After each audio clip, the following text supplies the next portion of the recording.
I cried unto God with my voice, even unto God with my voice, and he gave ear unto me. In the day of my trouble I sought the Lord.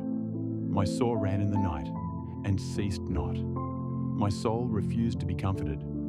I remembered God, and was troubled. I complained, and my spirit was overwhelmed. Selah. Thou holdest mine eyes waking. I am so troubled that I cannot speak. I have considered the days of old, the years of ancient times. I call to remembrance my song in the night. I commune with mine own heart, and my spirit made diligent search. Will the Lord cast off forever? And will he be favourable no more? Is his mercy clean gone forever? Doth his promise fail forevermore? Hath God forgotten to be gracious? Hath he in anger shut up his tender mercies? Selah. And I said, This is my infirmity, but I will remember the years of the right hand of the Most High. I will remember the works of the Lord. Surely I will remember thy wonders of old. I will meditate also of all thy work, and talk of thy doings. Thy way, O God, is in the sanctuary. Who is so great a God as our God? Thou art the God that doest wonders. Thou hast declared thy strength among the people. Thou hast with thine arm redeemed thy people, the sons of Jacob and Joseph. Selah. The waters saw thee, O God, the waters saw thee. They were afraid. The depths also were troubled. The clouds poured out water. The skies sent out a sound. Thine arrows also went abroad. The voice of thy thunder was in the heaven. The lightnings lightened the world. The earth trembled and shook.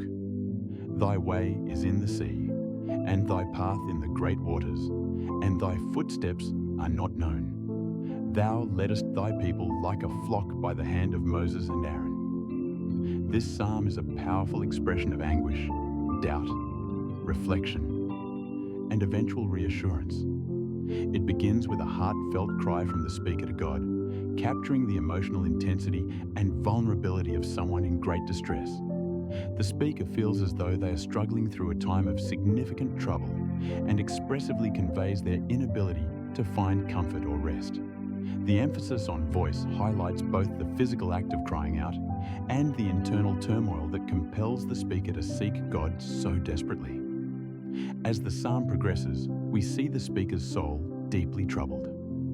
There is a refusal to be comforted, as if the act of remembering and dwelling on God leads to more anxiety rather than peace. The spirit is overwhelmed, captured in the vivid imagery that relays a sense of sleeplessness and speechlessness, paralyzed by the pain and the gravity of their situation. This speaks to a level of deep personal crisis where even speaking becomes difficult. Reflecting on the past, the speaker considers the days of old and the years of ancient times. There is a searching within the heart, an introspective effort to find meaning and understanding. This search leads to poignant questions that reflect universal human doubts and insecurities, questioning God's favor, his mercy, and whether his promises have failed. This part of the psalm powerfully voices the fear that God may have turned away permanently, which is a deeply unsettling possibility for the speaker. Yet, in the midst of this turmoil, there is a pivotal shift. The speaker recognizes their own weakness, describing it as infirmity.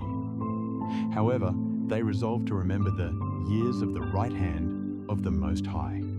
Here, remembrance becomes a conscious act of faith, a deliberate focus on God's past acts of power and deliverance.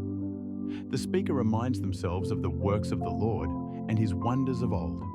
Meditation on God's deeds, those powerful actions recorded in history, brings reassurance and a renewed sense of hope. The psalm transitions to a contemplation of God's majesty and incomparable greatness. By emphasizing God's wonders and his declared strength among the people, the speaker shifts focus from personal uncertainty to the undeniable evidence of God's sovereignty and power. The imagery here is majestic and cosmic. The description of the waters trembling and the skies responding vividly portrays how all of creation is under God's command. Thunder and lightning, symbols of power and might, further illustrate the awe-inspiring nature of God's presence. Historically, This psalm recalls specific acts of deliverance, notably God's role in leading his people through Moses and Aaron. This serves as a reminder that God actively intervened in the lives of his people, guiding them like a flock.